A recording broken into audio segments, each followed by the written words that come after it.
السلام علیکم ورحمۃ اللہ وبرکاتہ۔ کیا حال چال ہیں سب کے؟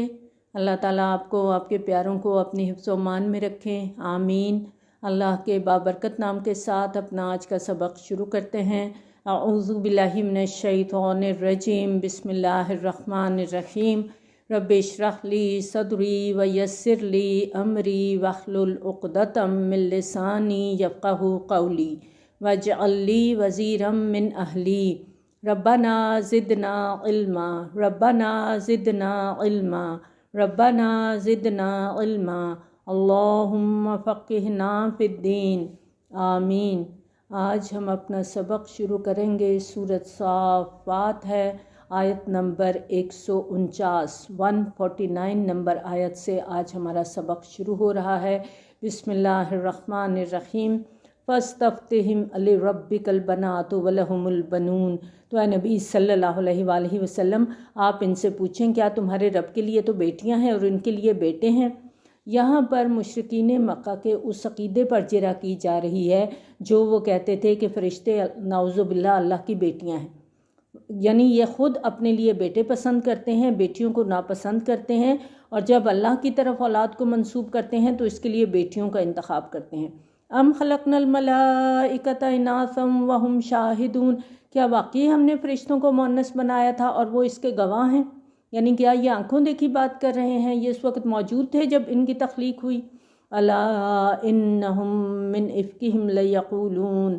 خبردار، یقیناً یہ لوگ جھوٹ گھر کر کہتے ہیں، ولد اللہ، کہ اللہ کی اولاد ہوئی، وانہم لکاذبون، اور یقیناً یہ جھوٹے ہیں۔ کیا اس نے بیٹیاں پسند کر لیں بیٹوں کو چھوڑ کر؟ تمہیں کیا ہو گیا ہے؟ تم کیسا فیصلہ کرتے ہو؟ کیا تم ہوش سے کام نہیں لیتے؟ کیا تمہارے پاس کوئی واضح سند موجود ہے؟ تو لاؤ تم اپنی کتاب، اگر تم اپنے دعوے میں سچے ہو۔ اور انہوں نے تو اللہ کے اور جنوں کے درمیان بھی نسبی رشتہ قائم کر دیا ہے، حالانکہ جنوں کو خوب معلوم ہے کہ وہ گرفتار کر کے حاضر کیے جائیں گے۔ سبحان اللہ عما یصفون۔ اللہ پاک ہے ان باتوں سے جو یہ لوگ بنا رہے ہیں۔ الا عباد اللہ المخلصین، سوائے اللہ کے ان بندوں کے جو خالص کر لیے گئے۔ اللہ کے وہ بندے جنہیں اللہ نے چن لیا، چاہے وہ جنات میں سے ہوں یا انسانوں میں سے ہوں، قیامت کے دن کی پکڑ سے محفوظ اور مامون رہیں گے۔ فَإِنَّكُمْ وَمَا تَعْبُدُونَ، پس تم اور جن کو تم پوجتے ہو، ما انتم علیہ بفاتنین، تم اللہ کے خلاف کسی کو بہکا نہیں سکتے، الا من هو صال الجحیم، سوائے اس کے جو خود جہنم میں گرنے والا ہو۔ اب آگے جو آیات ہم پڑھنے جا رہے ہیں ان میں فرشتوں کی گفتگو کا ذکر آ رہا ہے، اور اس سورت کا جب آغاز ہوا تھا اس میں ہم نے فرشتوں کا ذکر کس طرح سے پڑھا تھا کہ ان کی قسم کھا کر بات کی گئی تھی۔ وَالصَّافَّاتِ صَفًّا فَالزَّاجِرَاتِ زَجْرًا فَالتَّالِيَاتِ ذِكْرًا۔ قسم ہے ان فرشتوں کی جو قطار در قطار صفے باندھے حاضر رہتے ہیں، پھر قسم ہے ان کی جو ڈانٹنے والے ہیں، پھر قسم ہے ان کی جو تلاوت کرنے والے ہیں ذکر کی۔ اب انہی فرشتوں کی آپس کی گفتگو یہاں پر نقل کی جا رہی ہے۔ وَمَا مِنَّا إِلَّا لَهُ مَقَامٌ مَعْلُوم، اور ہم میں سے کوئی نہیں مگر اس کے لیے ایک مقام مقرر ہے۔ یعنی جس طرح بادشاہوں کے دربار میں ہر ایک کا ایک خاص عہدہ ہوتا ہے، ایک مقام ہوتا ہے، اور اسی طرح اللہ کے حضور فرشتوں کے بھی الگ الگ مرتبے ہیں۔ جیسے ملائکہ مقربین ہیں، ملائکہ اعلیٰ ہیں، ملائکہ دنیا ہیں، ملائکہ اسفل ہیں۔ یہاں فرشتوں کا قول نقل ہوا ہے کہ ہم میں سے ہر ایک کا ایک معین مقام ہے، اور جس کا جو درجہ اور مرتبہ مقرر ہے ہم اس سے ذرہ برابر بھی تجاوز کرنے کی مجال نہیں رکھتے، اور ہم تو سب کے سب صفے باندھے کھڑے رہتے ہیں، اور ہم تو سب کے سب اپنے رب کی تسبیح کرنے والے ہیں۔ اور یہ لوگ تو کہا کرتے تھے کہ اگر ہمارے پاس پہلوں کی کوئی نصیحت ہوتی تو ضرور ہم اللہ کے برگزیدہ بندے ہوتے، یعنی جس طرح پہلی قوموں کے پاس ذکر آیا ہمارے پاس بھی آتا، ہم پر بھی کوئی کتاب نازل ہوتی تو ہم بھی اللہ کے چنے ہوئے میں شمار ہوتے۔ فَكَفَرُوا بِهِ فَسَوْفَ يَعْلَمُونَ۔ اب وہ ذکر آ گیا تو انہوں نے اس کا انکار کر دیا، تو عنقریب یہ جان جائیں گے، یعنی قرآن کے انکار اور کفر کی پاداش میں ان کے ساتھ جو کچھ ہونے والا ہے عنقریب اسے خود دیکھ لیں گے۔ وَلَقَدْ سَبَقَتْ كَلِمَتُنَا لِعِبَادِنَا الْمُرْسَلِينَ، اور ہماری یہ بات پہلے سے طے شدہ ہے اپنے بندوں کے لیے جن کو ہم رسول بنا کر بھیجتے رہے ہیں۔ اللہ تعالیٰ کا خاص قانون ہے، اور اس قانون کے تحت مرسلین کے لیے یقینی مدد کا وعدہ ہے۔ اور اللہ تعالیٰ نے ہمیشہ رسولوں کی مدد فرمائی۔ جب بھی رسول کے مخالفین نے رسولوں پر غالب آنے کی کوشش کی، رسول کے مغلوب ہونے کا امکان پیدا ہوتا تو اللہ کی فیصلہ کن مدد آ جاتی۔ یہ اللہ کی سنت ہے۔ اس کے بعد رسول اور اس کے ساتھیوں کو بچا لیا جاتا اور مخالفین کو نیست و نابود کر دیا جاتا۔ انہم لہم المنصورون، کہ ان کی لازماً مدد کی جائے گی، یعنی رسولوں کی مدد لازمی ہوگی اور لازم ہے کہ وہ غالب ہو کر رہیں گے۔ وَإِنَّ جُنْدَنَا لَهُمُ الْغَالِبُونَ، اور یقیناً ہمارا لشکر ہی غالب رہے گا۔ یہاں اللہ کے لشکر سے حزب اللہ مراد ہیں، یعنی رسول اور اس کے ساتھی۔ مثلاً حضرت عیسیٰ علیہ السلام اور ان کے حواری اپنے دور کے حزب اللہ تھے، نبی صلی اللہ علیہ وآلہ وسلم اور آپ کے صحابہ کرام رضی اللہ تعالیٰ عنہم اپنے دور کے حزب اللہ۔ فَتَوَلَّ عَنْهُمْ حَتَّىٰ حِینٍ، تو اے نبی صلی اللہ علیہ وآلہ وسلم آپ ان سے ذرا رخ پھیر لیجئے ایک وقت تک کے لیے، یعنی یہ جو آپ کی مخالفت کر رہے ہیں، آپ کی باتوں کا مذاق اڑاتے ہیں، تو آپ وقتی طور پہ ان سے اعراض کر لیجئے۔ وَأَبْصِرْهُمْ فَسَوْفَ يُبْصِرُونَ، اور آپ صلی اللہ علیہ وآلہ وسلم انہیں دیکھتے رہیے، ان قریب وہ بھی دیکھ لیں گے، یعنی آپ انتظار کریے، یہ لوگ خود اپنی شکست کو اور آپ کی فتح کو اپنی آنکھوں سے دیکھیں گے۔ تو کیا یہ لوگ ہمارے عذاب کے بارے میں جلدی بچا رہے ہیں؟ تو جب وہ نازل ہوگا ان کے میدان میں تو وہ بہت بری صبح ہوگی ان لوگوں کی جنہیں خبردار کیا گیا تھا۔ اور آپ صلی اللہ علیہ وآلہ وسلم رخ پھیر لیجئے ان کی طرف سے ایک وقت تک کے لیے۔ یہاں نبی صلی اللہ علیہ وآلہ وسلم کو دوبارہ ان سے اعراض کرنے کے بارے میں حکم دیا جا رہا ہے کہ آپ صلی اللہ علیہ وآلہ وسلم نہ تو ان کے کفر اور انکار سے رنجیدہ ہوں، نہ ان کے انجام کے بارے میں فکر مند ہوں۔ قرآن میں اس حوالے سے نبی صلی اللہ علیہ وآلہ وسلم کو بار بار مخاطب کیا گیا، وَلَا تَحْزَنْ عَلَيْهِمْ، کہ آپ ان کے معاملے میں رنجیدہ نہ ہوں۔ اور سورۃ شعراء میں پرزور انداز میں فرمایا گیا، لَعَلَّكَ بَاخِعٌ نَفْسَكَ أَلَّا يَكُونُوا مُؤْمِنِينَ، اے نبی صلی اللہ علیہ وآلہ وسلم شاید آپ خود کو ہلاک کر دیں گے اس لیے کہ یہ لوگ ایمان نہیں لا رہے۔ وَأَبْصِرْ فَسَوْفَ يُبْصِرُونَ، آپ دیکھتے رہیے، ان قریب وہ بھی دیکھ رہیں گے۔ سبحان ربک رب العزت عما یصفون، پاک ہے آپ صلی اللہ علیہ وآلہ وسلم کا رب عزت اور اقتدار کا مالک ان تمام باتوں سے جو یہ لوگ بنا رہے ہیں۔ وسلام علی المرسلین، اور سلام ہو تمام رسولوں پر۔ والحمد للہ رب العالمین، اور تمام تعریف اور تمام شکر اس اللہ کے لیے ہیں جو تمام جہانوں کا رب ہے۔ سورۃ صاد ہم پڑھنے جا رہے ہیں۔ بسم اللہ الرحمن الرحیم۔ صاد والقرآن ذی الذکر، صاد، قسم ہے اس قرآن کی جو ذکر والا ہے۔ یہاں پر ذکر والے قرآن کی قسم کھائی جا رہی ہے، اور ذکر کے معنی یاد دہانی کے ہیں۔ اس آیت میں القرآن ذی الذکر کا مفہوم یہ ہے کہ یہ قرآن یاد دہانی کا حامل ہے، یاد دہانی سے معمور ہے۔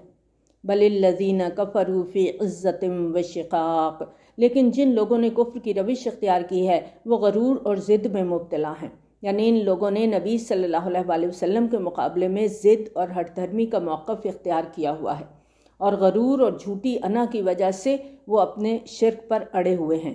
کم اہلکنا من قبلہم من قرن فنادوا ولا حین مناص، کتنی ہی قوموں کو ہم نے ان سے پہلے ہلاک کیا تو عذاب الہی کے وقت وہ لگے چیخنے چلانے، حالانکہ تب خلاصی کا وقت نہیں رہا تھا۔ اللہ تعالیٰ کے قاعدے اور قانون کے مطابق کسی شخص کی موت کے آثار ظاہر ہونے کے بعد توبہ کا دروازہ بند کر دیا جاتا ہے۔ اسی طرح جب کسی قوم پر عذاب کے آثار ظاہر ہو جائیں تو ان لوگوں کی اجتماعی توبہ بھی انہیں کوئی فائدہ نہیں پہنچا سکتی۔ اس قانون سے پوری انسانی تاریخ میں صرف قوم یونس کو استثناء ملا، جس کا ذکر سورہ یونس کی آیت نمبر 98 میں آتا ہے۔ وَعَجِبُوا أَن جَاءَهُم مُّنذِرٌ مِّنْهُمْ، اور انہیں بڑا تعجب ہوا کہ ان کے پاس آیا ہے خبردار کرنے والا انہی میں سے۔ وَقَالَ الْكَافِرُونَ هَٰذَا سَاحِرٌ كَذَّابٌ، اور کافر کہتے ہیں یہ ساحر ہے، کذاب ہے۔ یہاں پر نبی صلی اللہ علیہ وآلہ وسلم کی مخالفت کا اندازہ ہو رہا ہے جو اس سورت کے نزول کے وقت مکہ میں ان کے خلاف پائی جا رہی تھی۔ یہ ابتدائی دور کی صورت ہے، اور اس دور میں نبی صلی اللہ علیہ وآلہ وسلم کی مخالفت بہت شدت اختیار کر چکی تھی، اور اسی نسبت سے نبی صلی اللہ علیہ وآلہ وسلم پر ہونے والے حملوں کی نوعیت میں بھی تبدیلی آ چکی تھی۔ آغاز میں تو اکثر لوگوں نے نبی صلی اللہ علیہ وآلہ وسلم کی باتوں پر اتنا سنجیدگی سے غور ہی نہیں کیا، اور اس زمانے میں اگر کوئی شخص نبی صلی اللہ علیہ وآلہ وسلم کی شان میں گستاخی کرتا تو زیادہ سے زیادہ آپ کو مجنون کہہ دیتا یا دیوانہ کہہ دیتا، بلکہ بعض لوگ تو آپ کے ساتھ ہمدردی کرتے تھے اور واقعی یہ سمجھتے تھے کہ غار حرا میں راتیں گزارنے کی وجہ سے آپ صلی اللہ علیہ وآلہ وسلم پر کوئی آسیب وغیرہ آ گیا ہے۔ ایک دفعہ عتبہ بن ربیعہ نے آپ صلی اللہ علیہ وآلہ وسلم سے بڑی ہمدردی کے انداز میں کہا بھی کہ اے میرے بھتیجے، عرب کے بہت سے کاہنوں اور عاملوں کے ساتھ میرے تعلقات ہیں، تم کہو تو میں کسی کو بلا کر تمہارا علاج کرا دوں۔ لیکن جب مشرکین مکہ نے دیکھا کہ وہ آواز جس کو وہ صرف ایک شخص کی پکار سمجھ رہے تھے اب گھر گھر گونج رہی ہے، اور جس تحریک کو انہوں نے نظر انداز کر دیا تھا کہ یہ تو مٹھی بھر خاک ہے، ادھر ادھر بکھر جائے گی، وہ طوفان کا روپ دھار کر اب ان کے پورے معاشرے کو زیر و زبر کرنے والی تھی، تو ان کی مخالفت میں بہت شدت آ گئی تھی۔ چنانچہ اس آیت میں ساخرٌ کذاب جو ہے یہ شدید مخالفانہ جذبات کی ترجمانی کرتا نظر آتا ہے۔ اجعل الآلہۃ الہا واحدا، کیا اس نے تمام معبودوں کو بس ایک ہی معبود بنا دیا؟ ان ھذا لشیء عجاب، یہ تو بڑی ہی عجیب بات ہے۔ یہ سورت کا مرکزی مضمون توحید ہے، تو اس آیت میں بڑے مؤثر اور زوردار انداز میں بیان کیا گیا ہے۔ وَانطَلَقَ الْمَلَأُ مِنْهُمْ أَنِ امْشُوا وَاصْبِرُوا عَلَىٰ آلِهَتِكُمْ إِنَّ هَٰذَا لَشَيْءٌ يُرَادُ، اور چل پڑے ان کے سردار یہ کہتے ہوئے کہ چلو جاؤ اور جمے رہو اپنے معبودوں پر، یقیناً اس بات میں تو کوئی غرض پوشیدہ ہے۔ اس آیت کو پڑھنے کے بعد مکہ کے مخصوص ماحول میں آپ ایک مجمع کا نقشہ اپنے نگاہوں کے سامنے کریں کہ ایک لوگوں کا جمع غفیر ہے، نبی صلی اللہ علیہ وآلہ وسلم خطاب فرما رہے ہیں، مجمع میں عام لوگ بھی ہیں، قریش کے سردار بھی ہیں، سب نبی صلی اللہ علیہ وآلہ وسلم کی باتیں بڑے دھیان سے سن رہے ہیں، لیکن تھوڑی ہی دیر کے بعد ان کے سردار یہ کہتے ہوئے وہاں سے چل پڑتے ہیں کہ چلو چلو یہاں سے، یہ تم لوگ کہاں کھڑے ہو، کس کی باتیں سن رہے ہو؟ کیا اس شخص کے کہنے پر ہم اپنے معبودوں کو چھوڑ دیں گے؟ جاؤ اپنا اپنا کام کرو، ان باتوں پر سنجیدہ ہونے کی کوئی ضرورت نہیں ہے، ان سب باتوں کے پیچھے ضرور ان کا کوئی ذاتی فائدہ ہے۔ یہ دعوت اس غرض سے دی جا رہی ہے کہ محمد صلی اللہ علیہ وآلہ وسلم اپنا اقتدار قائم کر کے ہم پر حکم چلانا چاہتے ہیں، تم اپنے عقائد، اپنے معبودوں کی پرستش پر مضبوطی سے جمے رہو اور ان باتوں پر دھیان مت دو۔ ما سمعنا بہذا فی الملۃ الآخرہ، ہم نے ایسی کوئی بات پچھلے دین میں تو نہیں سنی، نہیں ہمارا بھی دین ہے جو ہم نے اپنے ورثے میں پایا ہے، ہمارے باپ دادا کی روایات ہیں، وہ نسل در نسل ہم تک پہنچی ہیں، ایسی باتیں ہم نے تو پہلے کبھی نہیں سنی، نہ ہی کوئی پرانی روایات سے ان کی تصدیق ہوتی ہے۔ ان ھذا الا اختلاق، یہ تو نہیں ہے مگر ایک گھڑی ہوئی چیز۔ انزل علیہ الذکر من بیننا، کیا اسی پر نازل ہوا ہے یہ ذکر ہمارے درمیان؟ یہ ان کا تکبر یہاں نمایاں نظر آتا ہے کہ اگر یہ واقعی اللہ کا کلام ہے تو کیا یہ محمد صلی اللہ علیہ وآلہ وسلم پر ہی نازل ہونا تھا؟ کیا اللہ کو ہمارے بڑے بڑے سردار سرمایہ داروں میں سے کوئی بھی اعلیٰ شخصیت نظر نہیں آئی؟ بل ہم فی شک من ذکری، بلکہ حقیقت یہ ہے کہ یہ لوگ میرے ذکر کے معاملے میں شک میں پڑے ہوئے ہیں۔ بل لما یذوقوا عذاب، بلکہ انہوں نے ابھی تک میرے عذاب کا مزہ چکھا ہی نہیں۔ یہ جو بڑھ بڑھ کے باتیں کر رہے ہیں، اصل بات یہ ہے کہ ابھی تک انہوں نے میرے کسی عذاب کی مار نہیں چکھی، اس لیے میرے کلام میں بھی ان کو شک ہے۔ کیا ان کے اختیار میں ہیں آپ کے رب کی رحمت کے خزانے جو بہت زبردست اور بہت عطا کرنے والا ہے؟ یعنی کیا اللہ کی رحمت کے خزانوں کا اختیار ان کے پاس ہے کہ اللہ ان سے پوچھے گا کہ نبوت اور رسالت کس کو دینی ہے؟ کیا ان کے پاس ہے بادشاہی آسمانوں اور زمین کی اور جو کچھ ان دونوں کے درمیان ہے اس سب کی؟ تو چاہیے کہ چڑھ جائیں رسیاں تان کر آسمان پر، یعنی اگر تمہارے لیے ممکن ہے تو تمام وسائل لا کر آسمان پر چڑھ جاؤ، رب العالمین کی رحمت کے خزانوں اور اس کے اقتدار میں تصرف کر کے دکھا دو۔ یہ بھی ایک لشکر ہے لشکروں میں سے جو اب یہاں ہلاک ہوگا۔ پچھلی قوموں جس طرح سے ہلاک ہوئیں اور ان کے لشکر جس طرح سے ملیا میٹ کیے گئے، اسی طرح یہ لشکر بھی ایک دن ہلاک ہوگا اور ان کا بھی وہی انجام ہوگا جو پچھلی قوموں کا ہوا، قوم نوح، قوم ہود، قوم لوط، قوم شعیب، آل فرعون، جن کے ذکر قرآن میں موجود ہے۔ یعنی جو روش اختیار کر کے ماضی کی اقوام ہلاکت سے دوچار ہوئیں، وہی روش اب قریش مکہ بھی اپنائے ہوئے ہیں۔ تو لگتا یہ ہے کہ یہ لوگ بھی ان اقوام کی طرح اپنے انجام سے دوچار ہونے کا فیصلہ کر چکے ہیں۔ کذبت قبلہم قوم نوح وعاد وفرعون ذی الاوتاد، ان سے پہلے جھٹلایا تھا قوم نوح، قوم عاد اور میخوں والے فرعون نے۔ کہا جاتا ہے کہ فرعون جب اپنے لشکروں کے ساتھ سفر کرتا تھا تو گھوڑوں اور خچروں کی کثیر تعداد صرف خیموں کے کھونٹے اٹھانے کے لیے مختص کی جاتی تھی، اس لیے اسے فرعون ذو الاوتاد کہا گیا کہ اس کی افواج کی کثرت کی طرف اشارہ ہے۔ اور قوم سمود، قوم لوط اور مدین والے قوم شعیب نے، یہ ہیں وہ ہلاک ہونے والے لشکر، یعنی یہ تمام اقوام اس سے پہلے اللہ کے رسولوں کو جھٹلا کر ہلاک ہو چکی۔ ان سب نے رسولوں کی جھٹلایا اور وہ میری سزا کے مستحق ہو گئے، اور یہ لوگ بھی اب منتظر نہیں ہیں مگر صرف ایک چنگھاڑ کے جس میں کوئی وقفہ نہیں ہوگا۔ ماضی کی کئی اقوام پر اللہ کا عذاب ایک مسلسل تیز آواز اور چنگھاڑ کی صورت میں آیا تھا۔ چنانچہ اگر یہ مشرکین مکہ اپنی ہر دھرمی پر اسی طرح قائم رہے تو اسی طرح کا کوئی عذاب ان پر بھی آ سکتا ہے۔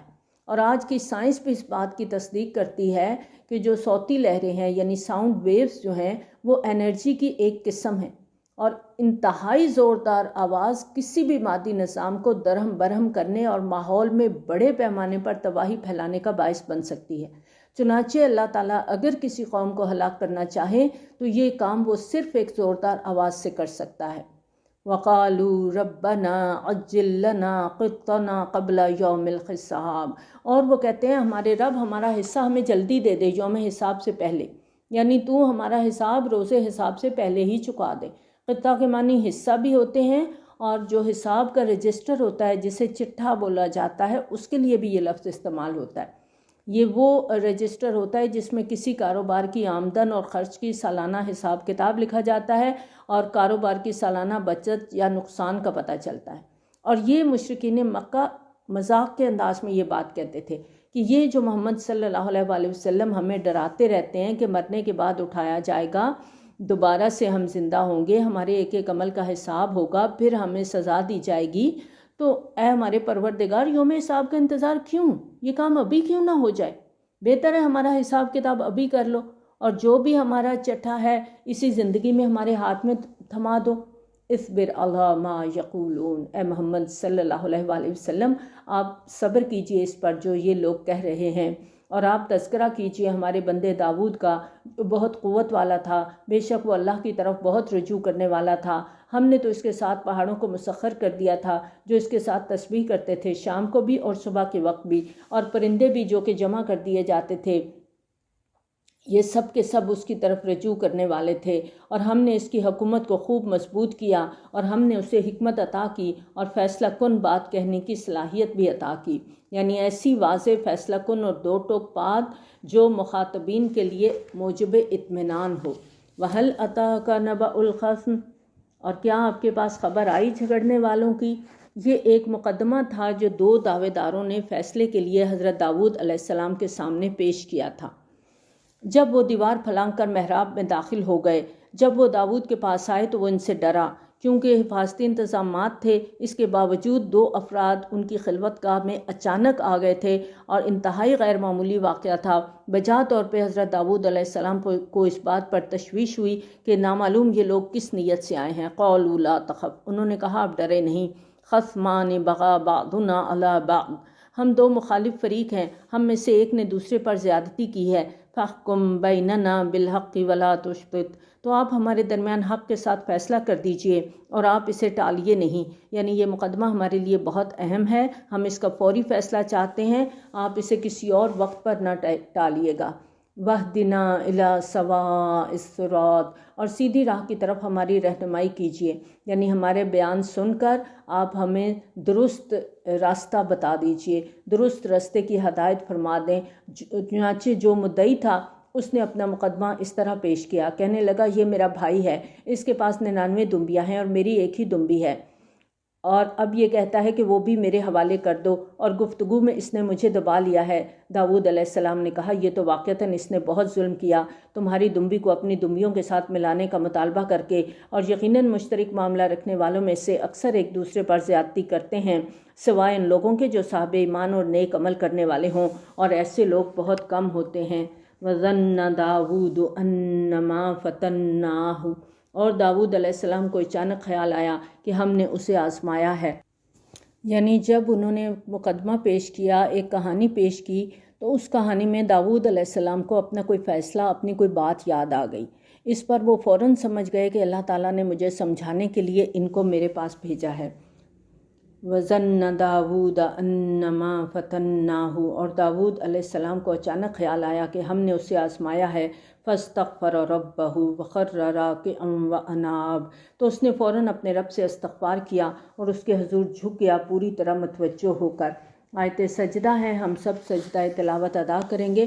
فَغَفَرْنَا لَهُ ذَلِكَ، تو ہم نے اسے معاف کر دیا۔ وَإِنَّ لَهُ عِندَنَا لَزُلْفَىٰ وَحُسْنَ مَآبٍ، اور یقیناً ہمارے پاس اس کے لیے مقام قرب اور اچھا مقام ہے، یعنی جب وہ ہمارے پاس لوٹ کر آئے گا تو ہم اسے بہت اعلیٰ مقام عطا کریں گے۔ یا داود انا جعلناک خلیفۃ فی الارض فاحکم بین الناس بالحق، اور ہم نے کہا ہے داود علیہ السلام، ہم نے تمہیں زمین میں خلیفہ بنایا ہے، لہٰذا تم لوگوں کے درمیان حق کے ساتھ فیصلے کرو، اور دیکھو اپنی خواہش کی پیروی نہ کرنا کہ وہ تمہیں اللہ کی راہ سے بھٹکا دے گی۔ یقیناً وہ لوگ جو بھٹک جاتے ہیں اللہ کے راستے سے، ان کے لیے بڑا سخت عذاب ہے، بسبب اس کے کہ وہ بھول گئے حساب کے دن کو۔ اگر انسان کو حساب کا دن یاد رہے، آخرت کی زندگی کا یقین اس کے دل میں موجود ہو، تو وہ اپنا راستہ گم نہیں کرے گا، وہ ہمیشہ راہ راست پر رہے گا۔ اللہ تعالی ہمیں بھی توفیق دے کہ ہم آخرت کے دن کو یاد رکھیں تاکہ اس روز کی رسوائیوں سے ہم بچ جائیں، آمین۔ وَمَا خَلَقْنَا السَّمَاءَ وَالْأَرْضَ وَمَا بَيْنَهُمَا بَاطِلًا، اور ہم نے آسمان اور زمین کو اور جو کچھ ان دونوں کے درمیان ہے بیکار پیدا نہیں کیا۔ یہ گمان تو ان لوگوں کا ہے جنہوں نے کفر کیا، بس ہلاکت اور بربادی ہے ان کافروں کے لیے آگ کی۔ کیا ہم ان لوگوں کو جو ایمان لائے اور انہوں نے نیک اعمال کیے زمین میں فساد مچانے والوں کی طرح کر دیں گے؟ ظاہر ہے یہ دنیا ہے، اس میں کچھ لوگ نیکی کے کام کرتے ہیں، بھلائی کے کاموں میں آگے بڑھتے ہیں، کچھ لوگ ظالم ہوتے ہیں، شریر ہوتے ہیں، ہر وقت بدامنی پھیلانے میں، لوٹ مار کرنے میں مصروف ہوتے ہیں۔ اب یہ ایک سوچنے کی بات ہے کہ اگر انسان کے لیے اسی دنیا کی زندگی اصل زندگی ہوتی، آخرت کی زندگی نہ ہوتی، تو نیک لوگ اور مجرم ایک جیسے ہو جاتے، تو نہ تو نیکی کے راستے پر چلنے، غلط کاریوں سے بچنے اور قدم قدم پر مشکلات برداشت کرنے والوں کو کوئی جزا ملتی، نہ ہی ظالموں قاتلوں لٹیروں کو کوئی سزا ملتی جو خلق خدا پر ظلم کرتے رہے اور دنیا میں عیش و عشرت کے مزے بھی لوٹتے رہے، بلکہ ایسی صورت میں تو نیکوکار سخت گھاٹے میں رہے۔ انہوں نے ساری زندگی تکلیفوں میں، پابندیوں میں گزار دی اور کچھ بھی اجر نہ ملا، اور بدکردار بدقماش لوگ فائدے میں رہے، جو بھی چاہا کیا، اپنی مرضی کی زندگی گزاری، جائز ناجائز کچھ نہیں دیکھا، نہ ہی خود کو کبھی قانون اور اخلاقیات کا پابند سمجھا، تو انہیں کوئی سزا بھی نہ ملی۔ اگر ایسا ہوتا تو سیدھا سیدھا مطلب یہ تھا کہ یہ دنیا بیکار پیدا ہوئی ہے، اور انسان کی جبلت میں جو اخلاقی حس اور نیکی اور بدی کی جو تمیز ہے وہ بھی بے مقصد ہے، کیونکہ اس تمیز اور حس کے مطابق تو نیکی کا نتیجہ اچھا اور برائی کا انجام برا ہوتا ہے۔ اگر نظریاتی طور پر آخرت کی نفی ہو جائے تو سب نتیجے ہی الٹے ہو جاتے ہیں۔ ام نجعل المتقین کالفجار، کیا ہم متقیوں کو فاجروں کی طرح کر دیں گے؟ یعنی کیا متقی بندے اور فاسق اور فاجر ایک لیول پر آ جائیں گے؟ ایسا نہیں ہو سکتا۔ اللہ انصاف کے ساتھ فیصلہ کرے گا، اور یہ فیصلہ قیامت کے دن ہوگا جس کے آنے میں کوئی شک نہیں ہے۔ کتاب انزلناہ الیک مبارک، اے نبی صلی اللہ علیہ وسلم، یہ کتاب جو ہم نے آپ پر نازل کی ہے بہت بابرکت ہے۔ عربی زبان میں برکہ کسی چیز میں اس کے خیر کو نکالنے والے عامل کو کہتے ہیں۔ یہ بالکل ایسے ہی ہے کہ ایک شخص ہے، اس کے اندر پوٹینشلی کوئی مثبت صلاحیت موجود ہے، لیکن وہ صلاحیت اس نے کبھی استعمال نہیں کی، اس سے شعور ہی نہیں ہے، نہ ہی اس نے کبھی اس سے فائدہ اٹھایا۔ لیکن اس کی زندگی میں کوئی واقعہ ہوا یا کسی دوسرے شخص کا کوئی عمل یا کسی کی کوئی نصیحت، اس نے اسے احساس دلایا کہ اس کے اندر کوئی ٹیلنٹ ہے۔ اب اس نے اس ٹیلنٹ کو استعمال کرنا شروع کیا، تو وہ واقعہ، وہ عمل یا وہ نصیحت اس کے لیے برکت کا باعث بن گئی۔ تو اسی مفہوم میں بارش کے پانی کو بھی قرآن میں ماء مبارکن کہا گیا ہے۔ سورۃ قاف کی آیت نمبر 9 میں آتا ہے۔ تو اس پانی کی برکت کا مشاہدہ ہم خود اپنی آنکھوں سے دیکھتے ہیں۔ اب دیکھیں، جو زمین میں رویدگی کی صلاحیت تو ہے، پوٹینشلی موجود ہے، لیکن جو خشک اور بے آب و گیا زمین ہوتی ہے بالکل، تو مختلف قسم کے بے شمار ڈورمنٹ بیج جو ہیں، خفتہ، وہ بیکار پڑے ہوئے ہوتے ہیں، لیکن بارش کا پانی جب اس زمین کو سیراب کرتا ہے، اس کے اندر جذب کا عمل شروع ہوتا ہے جسے آسموسس کہتے ہیں۔ اس عمل کی وجہ سے اب بیجوں کو زندگی ملتی ہے، تو زمین کی صلاحیت بھی فعال ہو جاتی ہے اور دیکھتے دیکھتے نباتات اگنے لگتی ہیں۔ تو گویا خشک زمین کے لیے بارش کا پانی مبارک یا باعث برکت ثابت ہوا۔ تو لفظ برکت سے متعلق اس آیت میں قرآن کے بارے میں جو کہا گیا کہ وہ مبارک کتاب ہے، برکت والی کتاب ہے، کیونکہ قرآن ایک ایسی کتاب ہے جو انسانی روح کی نشو و نما کے لیے غذا فراہم کرتی ہے، روح کے اندر موجود خیر اور نیکی کی غیر فعال صلاحیت کو زندگی دے کر عمل صالح کے قابل بناتی ہے۔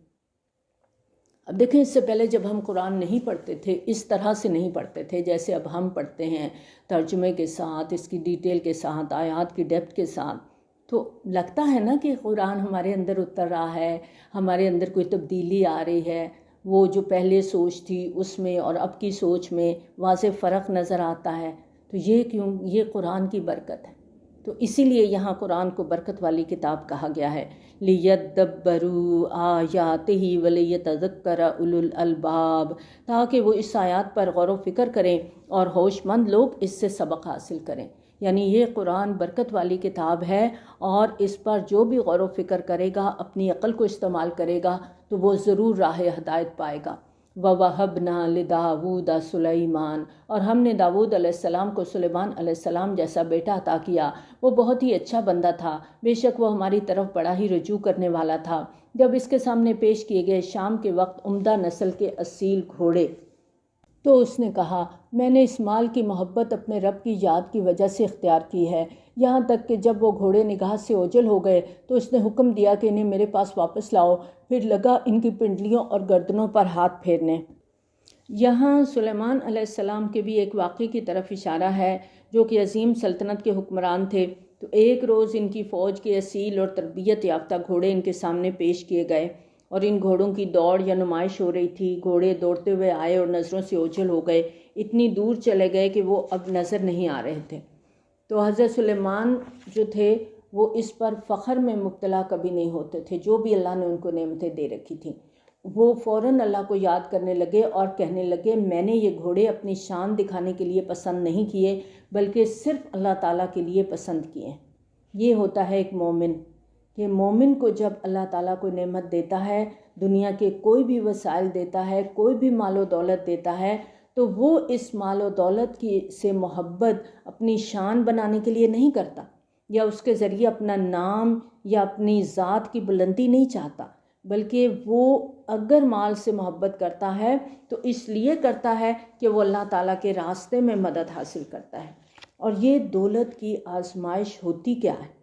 ہوتا یہ ہے کہ جب انسان کے پاس بہت زیادہ مال آ جاتا ہے تو پھر وہ آہستہ آہستہ اللہ کو بھولنے لگتا ہے اور ان وسائل کو غیر اللہ کے لیے استعمال کرنے لگتا ہے، کبھی نفس کی خواہش میں، کبھی کسی شان و شوکت کی نمائش میں، کبھی کسی اور چیز کے لیے۔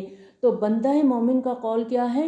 انی احببت حب الخیر، اور خیر کیا ہوتا ہے؟ مال، کہ میں نے مال کی محبت پسند کی، یعنی مجھے مال پسند ہے، لیکن کیوں پسند ہے، کس لیے پسند ہے؟ ان ذکر ربی، اپنے رب کی یاد کے لیے۔ کیونکہ ہمارے ہاں عام طور پہ یہ نظریہ پایا جاتا ہے کہ دولت سے نفرت کرو، دنیا سے نفرت کرو۔ ٹھیک ہے، دنیا کا لالچ بری بلا ہے، لیکن دنیا کی محبت اس لیے کہ اس سے اللہ کے دین کی ترقی ہو، اور اس سے بہترین جذبہ کوئی ہو نہیں سکتا دولت کے بارے میں۔ بندہ مومن اور غیر مومن میں یہی فرق ہوتا ہے کہ بندہ مومن اللہ کی دی ہوئی نعمتوں میں اللہ کی شان تلاش کرتا ہے، اور غیر مومن اس میں اپنی شان تلاش کرتا ہے۔ وہ ان چیزوں میں اپنا مقام بنانے کی کوشش کرتا ہے، اپنی بڑائی بنانے کی کوشش کرتا ہے۔ اللہ تعالیٰ نے فرعون کے بارے میں قرآن میں ہمیں بتایا، بہت شان و شوکت تھی اس کے پاس، لیکن وہ تکبر میں پڑ گیا۔ اور یہاں حضرت داؤد، حضرت سلیمان علیہ السلام، دونوں کو اللہ تعالیٰ نے بے بہا نعمتوں سے نوازا تھا، لیکن یہ اتنے ہی اللہ کے شکر گزار، اتنے ہی عاجز تھے، اتنے ہی اللہ کے آگے جھکے ہوئے تھے، اور اللہ کا ہر وقت شکرانہ ادا کرتے تھے۔ وَلَقَدْ فَتَنَّا سُلَيْمَانَ وَأَلْقَيْنَا عَلَىٰ كُرْسِيِّهِ جَسَدًا ثُمَّ أَنَابَ، اور اسی طرح ہم نے آزمائش میں ڈالا سلیمان علیہ السلام کو، اور اس کے تخت پر ہم نے ایک جسد ڈال دیا، پھر اس نے رجوع کر لیا۔ یہ کہتے ہیں مختلف روایات ہیں اس کے بارے میں، لیکن زیادہ رائے یہی ملتی ہے کہ ان کی اولاد نرینہ میں وہ صلاحیت نہیں تھی کہ وہ بادشاہت کو سنبھال سکتی۔ تو سلیمان علیہ السلام چاہتے تھے کہ آگے ان کی بادشاہت ان کی نسل میں چلے، تو اللہ تعالیٰ نے استعارہ کے ذریعے سے ان کو بات سمجھائی۔ اب سلیمان علیہ السلام کو بات سمجھ میں آ گئی۔ قال رب اغفر لی وہب لی ملکا لا ینبغی لأحد من بعدی انک انت الوہاب۔ اس نے دعا کی، پروردگار مجھے معاف فرما دے اور مجھے ایسی حکومت عطا فرما جو میرے بعد کسی اور کے لیے سزاوار نہ ہو، یقیناً تو ہی عطا فرمانے والا ہے۔ چنانچہ اللہ تعالیٰ نے ان کی دعا قبول فرماتے ہوئے ان کو جنوں، پرندوں اور ہواؤں پر بھی حکومت عطا کی، اور ایسی حکومت پھر کسی اور کو نصیب نہیں ہوئی۔ حضرت سلیمان علیہ السلام اور ان کے والد حضرت داؤد علیہ السلام پر اللہ تعالیٰ نے جو خصوصی انعامات اور احسانات فرمائے، ان کے بارے میں حضرت سلیمان علیہ السلام کے جو جذبات شکر کا اظہار ہے، جو ان کی بڑی پیاری دعا ہے، جو سورۃ نمل کی آیت نمبر 19 میں ہم نے پڑھی تھی، وَقَالَ رَبِّ أَوْزِعْنِي أَنْ أَشْكُرَ نِعْمَتَكَ الَّتِي أَنْعَمْتَ عَلَيَّ وَعَلَى وَالِدَيَّ وَأَنْ أَعْمَلَ صَالِحًا تَرْضَاهُ وَأَدْخِلْنِي بِرَحْمَتِكَ فِي عِبَادِكَ الصَّالِحِينَ۔ اے پروردگار مجھے توفیق دے کہ میں شکر کروں تیری اس نعمت کا جو تو نے مجھے اور میرے والدین کو عطا کی، اور یہ کہ میں اچھے اعمال کروں جن سے تو راضی ہو جائے، اور مجھے داخل کرنا اپنی رحمت سے اپنے نیک بندوں میں۔ بڑی خوبصورت دعا ہے، اللہ کی نعمتوں کا بہترین شکرانے کا انداز ہے۔ ہم سب کو یہ دعا یاد کرنی چاہیے اور اپنی دعاؤں میں شامل کرنی چاہیے۔ فَسَخَّرْنَا لَهُ الرِّيحَ تَجْرِي بِأَمْرِهِ رُخَاءً حَيْثُ أَصَابَ۔ تو ہم نے اس کے لیے ہوا کو بھی مسخر کر دیا، وہ اس کے حکم سے چلتی تھی بہت نرمی سے جہاں کہیں کا وہ قصد کرتا۔ ہوا کے چلنے کا رخ متعین کرنا بھی حضرت سلیمان علیہ السلام کے اختیار میں تھا۔ ہوا ان کی مرضی سے ان کو اور ان کے سفیروں کو خشکی اور سمندر کی مسافتیں طے کراتی تھی، اور سرکش جنات کو بھی ہم نے مسخر کر دیا تھا، سب کے سب عمارتیں بنانے والوں اور غوطہ خوروں کو۔ حضرت سلیمان علیہ السلام کے حکم سے یہ جنات بڑی بڑی عمارتیں بناتے تھے اور سمندر کی تہہ سے موتی اور دیگر اشیاء نکالتے تھے، اور دوسرے جنات کو بھی جو جکڑے ہوئے تھے زنجیروں میں، یعنی کچھ جنات کو تو حضرت سلیمان علیہ السلام نے کام پر لگایا ہوتا تھا، اور کچھ دوسروں کو زنجیروں میں باندھ کے رکھا جاتا تھا کہ اچانک ضرورت پڑنے پر ان سے کام لیا جائے۔ ھذا عطاؤنا فامنن او امسک بغیر حساب۔ یہ ہماری عطا ہے، بس تم چاہو لوگوں پر احسان کرو یا اپنے پاس روکے رکھو، اس پر کوئی حساب نہیں۔ یعنی ہم نے سلیمان علیہ السلام سے کہہ دیا تھا کہ جو نعمتیں ہم نے تمہیں دے رکھی ہیں ان میں سے جو چاہو لوگوں میں تقسیم کرو، جو چاہو اپنے پاس رکھو، جس کو چاہو دو، جس کو چاہو نہ دو، اس معاملے میں آپ سے کوئی حساب نہیں لیا جائے گا۔ وَإِنَّ لَهُ عِندَنَا لَزُلْفَىٰ وَحُسْنَ مَآب۔ اور اس کے لیے ہمارے پاس مقام قرب بھی ہے اور عمدہ ٹھکانہ بھی ہے، یعنی جب وہ لوٹ کر ہمارے پاس آئے گا تو اسے مقام قرب، بہت بلند مرتبہ اور بڑے بڑے انعامات سے نوازا جائے گا۔ وَاذْكُرْ عَبْدَنَا أَيُّوبَ۔ اور ذرا یاد کیجئے ہمارے بندے ایوب علیہ السلام کو، اذ نادى ربه انی مسنی الشیطان بنصب وعذاب۔ جب کہ اس نے پکارا اپنے رب کو کہ مجھے شیطان نے شدید بیماری اور تکلیف میں مبتلا کر دیا ہے۔ حضرت ایوب علیہ السلام کی بیماری اور ان کا صبر مشہور ہے، پیچھے بھی ہم نے پڑھا۔ کہتے ہیں کہ یہ کسی جلدی مرض میں مبتلا ہو گئے تھے تو ان کا سارا جسم گل گیا تھا، مال و دولت بھی جاتا رہا، عزیز رشتہ دار منہ موڑ گئے، آل اولاد میں سے کچھ فوت ہو گئے، کچھ چھوڑ کے چلے گئے، صرف ایک بیوی ساتھ تھی۔ انتہائی قسم و پرسی کی حالت میں ایوب علیہ السلام نے اپنے رب کو پکارا تو جواب میں اللہ تعالیٰ نے فرمایا ارکد برجلک، ذرا اپنا پاؤں زمین پر مارو، ھذا مغتسل بارد وشراب، یہ چشمہ جو جاری ہوا ہے ٹھنڈا پانی ہے غسل کے لیے اور پینے کے لیے۔ اور کہتے ہیں کہ ایوب علیہ السلام کے ایڑی مارنے پر زمین سے ٹھنڈے پانی کا چشمہ ابل پڑا۔ اس پانی میں اللہ تعالیٰ نے ایسی شفا رکھ دی کہ اس سے نہانے اور پینے سے وہ صحت یاب ہو گئے۔ ہو سکتا ہے پانی میں گندھک کے اثرات ہوں، کیونکہ ایسے چشمے بعض مقامات پر آج بھی دیکھنے میں آتے ہیں جہاں جا کر نہانے سے جلدی امراض کے مریض شفا یاب ہوتے ہیں۔ وَوَهَبْنَا لَهُ أَهْلَهُ وَمِثْلَهُمْ مَعَهُمْ، اور ہم نے اسے اور اس کے اہل و عیال بھی عطا کیے اور ان کے ساتھ ویسے ہی اہل و عیال مزید بھی دیے، یعنی حضرت ایوب علیہ السلام کے اہل و عیال بھی آپ کے پاس واپس آ گئے اور اللہ تعالیٰ نے مزید اولاد سے بھی نوازا۔ یہ سب ہماری طرف سے رحمت کا مظہر تھا اور یاد دہانی تھی ہوش مند لوگوں کے لیے۔ وَخُذْ بِيَدِكَ ضِغْثًا فَاضْرِب بِّهِ وَلَا تَخْنَثْ، اور تم لے لو اپنے ہاتھ میں تنکوں کا ایک مٹھا تو اس سے ایک ضرب لگا دو اور قسم نہ توڑو۔ یہ روایات میں آتا ہے کہ حضرت ایوب علیہ السلام کسی موقع پر اپنی بیوی سے ناراض ہو گئے اور غصے میں قسم کھا لی کہ وہ انہیں 100 کوڑے ماریں گے۔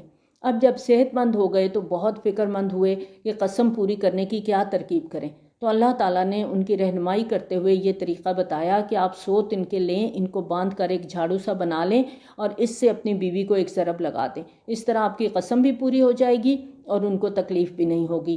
یقیناً ہم نے اسے صابر پایا، بہت ہی خوب بندہ، یقیناً وہ ہماری طرف بڑا ہی رجوع کرنے والا تھا۔ اور تذکرہ کیجیے ہمارے بندوں ابراہیم، اسحاق اور یعقوب علیہ السلام کا، جو قوت والے اور بصیرت والے تھے۔ ہم نے ان کو خالص کر لیا تھا ایک خالص شے، یعنی آخرت کے گھر کی یاد دہانی کے لیے۔